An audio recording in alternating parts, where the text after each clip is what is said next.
మడకశిర నియోజకవర్గంలో మంత్రులు గొట్టిపాటి రవికుమార్, అనగాని సత్యప్రసాద్, సత్యకుమార్, సవిత పర్యటిస్తున్నారు. 4 మండలాల్లో 33 కేవీ సబ్ స్టేషన్ల ప్రారంభోత్సవం, భూమి పూజ కార్యక్రమాలలో మంత్రులు పాల్గొననున్నారు. నియోజకవర్గంలో అభివృద్ధి కార్యక్రమాలు వేగంగా జరుగుతున్నాయని, త్వరలోనే వ్యవసాయ శాఖ మంత్రి అచ్చెన్నాయుడు చేతుల మీదుగా వక్ మార్కెట్ పనులు ప్రారంభిస్తామని ఎమ్మెల్యే రాజు తెలిపారు. సోలార్, విండ్ పవర్తో పాటు పరిశ్రమలు పెద్ద ఎత్తున మడకశిరకు వస్తున్నాయని చెబుతున్న ఎమ్మెల్యే ఎంఎస్ రాజుతో మా Rayalaseema regional coordinator Praveen face to face. మడకశిరలో ఈరోజు 4 మంత్రులు పర్యటిస్తున్నారు. విద్యుత్ సబ్ స్టేషన్ల నిర్మాణం, భూమి పూజతో పాటు పలు అభివృద్ధి కార్యక్రమాల్లో పాల్గొంటున్నారు. ప్రస్తుతం మన మడకశిరలో ఉన్నారు ఎమ్మెల్యే ఎంఎస్ రాజు ఉన్నారు. రాజు గారు చెప్పండి, ఈరోజు మడకశిరకు 4 ఎమ్మెల్యేలు వస్తున్నారు, ఎలాంటి కార్యక్రమాలు చేస్తున్నారు?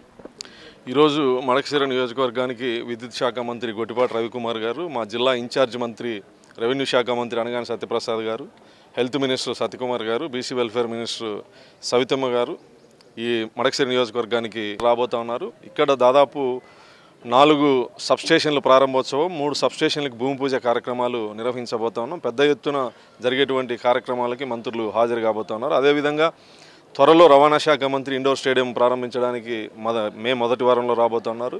ఆ తర్వాత మే 10 లోపు అచ్చెన్నాయుడు గారు వ్యవసాయ శాఖ మంత్రి ఒక్క మార్కెట్ భూమి పూజ కార్యక్రమానికి రాబోతున్నారు. అనేక అభివృద్ధి కార్యక్రమాలు, ఒకవైపు పరిశ్రమలు, మరొక వైపు సోలారు, అన్ని రకాలుగా అభివృద్ధి పథంలోకి మడకశిర నియోజకవర్గానికి తీసుకెళ్లేటువంటి క్రమంలో ఆయా శాఖలకు సంబంధించిన మంత్రులు ఈ మే, జూన్ లోపల అందరూ పర్యటిస్తారని ఈ సందర్భంగా తెలియజేస్తారు. ముఖ్యంగా ఎన్నికలప్పుడు చాలా హామీలు ఇచ్చారు. ఒక్క మార్కెట్ కావచ్చు, ఇక్కడ ప్రధానంగా ఉన్నటువంటి సమస్యలు అయితే గ్రామాలకి తారోడ్లు కానివ్వండి, ఇవన్నీ ఏ మేరకు నెరవేరా, ఇప్పుడు ఎలా జరుగుతుంది? ఒక్క మార్కెట్ వ్యవసాయ శాఖ నుంచి ఫైనాన్స్ అప్రూవల్ కోసం వెళ్ళింది.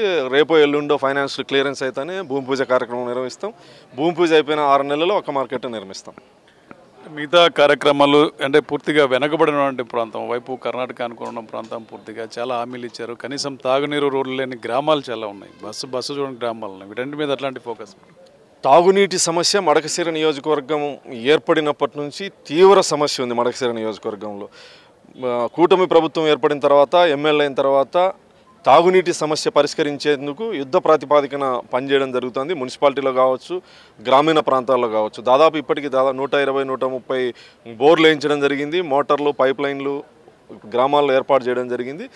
వేసవిలో నీటి ఎద్దడిని అధిగమించేందుకు అన్ని ప్రయత్నాలు ఆర్డబ్ల్యూఎస్, తర్వాత పంచాయతీరాజు, అన్ని శాఖల్ని సమన్వయం చేసుకుని దాదాపు ఇప్పటికి ఒక 20-30 మీటింగ్లు పెట్టి వాళ్ళకి కావాల్సిన ఫండ్స్ జెడ్పీ కావచ్చు, పంచాయతీరాజ్ శాఖ నుంచి కావచ్చు, ఆర్డబ్ల్యూఎస్ నుంచి కావచ్చు, అన్ని రకాలుగా తీసుకొచ్చి నీటి సమస్య పరిష్కరించేందుకు, పూర్తిగా పరిష్కరించడం ఈ సంవత్సరం కుదరదు కానీ అధిగమించేందుకు గతంలో అనుభవించిన నీటి కష్టాలని మా ప్రజలు అనుభవించకుండా నియోజకవర్గంలో అన్ని చర్యలు తీసుకుంటా ఉన్నాం. ఈ ఒక్క మార్కెట్ రావడం వల్ల ఒక్క రైతుల కష్టాలు తీరడం నిజంగా సమసిపోతుంది. ఎప్పటిలోకి ఇది మార్కెట్ ప్రారంభమయ్యే అవకాశం? దాదాపు మడకశిర నియోజకవర్గంలో రాష్ట్రంలో ఎక్కడా లేని విధంగా ఒక్క రైతులు ఇక్కడ ఒక్క పంటను అధికంగా తీసేటువంటి పరిస్థితి. వాళ్ళకు అనుకూలంగా ఒక్క మార్కెట్ ఎప్పటి నుంచో డిమాండ్ ఉంది. ఈ నియోజకవర్గంలో ఒక్క మార్కెట్ ఏర్పాటు చేయమని చెప్పి కొన్ని 10 సంవత్సరాల నుంచి ఈ సమస్య ఉంది. గతంలో ఉన్నటువంటి ఎమ్మెల్యేలు అందరూ ఈ సమస్యని ఎన్నికల్లో హామీగా ఇచ్చారు. ఆచరణలో పెట్టింది మాత్రం తెలుగుదేశం కూటమి ప్రభుత్వం అని చెప్పి నేను సందర్భంగా తెలియజేస్తాను. గౌరవ ముఖ్యమంత్రి గారు గుండుమలకు వచ్చిన రోజు ముఖ్యమంత్రి గారి దృష్టికి తీసుకెళ్లినటువంటి సందర్భంలో ఈ అసెంబ్లీలో కూడా ప్రస్తావించడం జరిగింది. అసెంబ్లీలో ప్రస్తావించిన ప్రశ్నకు వ్యవసాయ శాఖ మంత్రిగా అచ్చెన్నాయుడు గారు కూడా సమాధానం ఇవ్వడం జరిగింది. ఈరోజు ఫైనాన్స్ దగ్గర ఉంది, రేపో మాపో క్లియరెన్స్ అవుతుంది. భూమి పూజ అయిపోయిన తర్వాత 6 నెలల్లో ఖచ్చితంగా ఒక్క మార్కెట్ని నిర్మిస్తాం. ఎందుకంటే మొత్తం మీద చూసుకుంటే రాష్ట్రంలోనే అత్యంత వెనకబడిన నియోజకవర్గాల్లో ఒకటైన మడకశిరలో వైపు అభివృద్ధి కార్యక్రమాలు జోరుగా కొనసాగుతున్నారని చెప్పి ఎమ్మెల్యే చెప్తున్నారు. ఈరోజు 4 మంత్రులు ఇక్కడికి రానున్నారు. ముఖ్యంగా సబ్ స్టేషన్ల నిర్మాణం పూర్తయిన వాటికి ప్రారంభోత్సవం, అదే శంకుస్థాపనతో మిగతా అభివృద్ధి కార్యక్రమాలు కూడా ఏదైతే ఒక్క మార్కెట్ రాష్ట్రంలో ఎక్కడ లేని విధంగా ఒక్క రైతులు ఇక్కడ ఉన్న నేపథ్యంలో ఒక్క మార్కెట్ను త్వరలోనే ప్రారంభించి రైతుల కష్టాలు కూడా తీర్స్తామని చెప్పి ఎమ్మెల్యే రాజు చెప్తున్నారు. కెమెరా పర్సన్ జయరామ్తో ప్రవీణ్, మడకశిర నుంచి.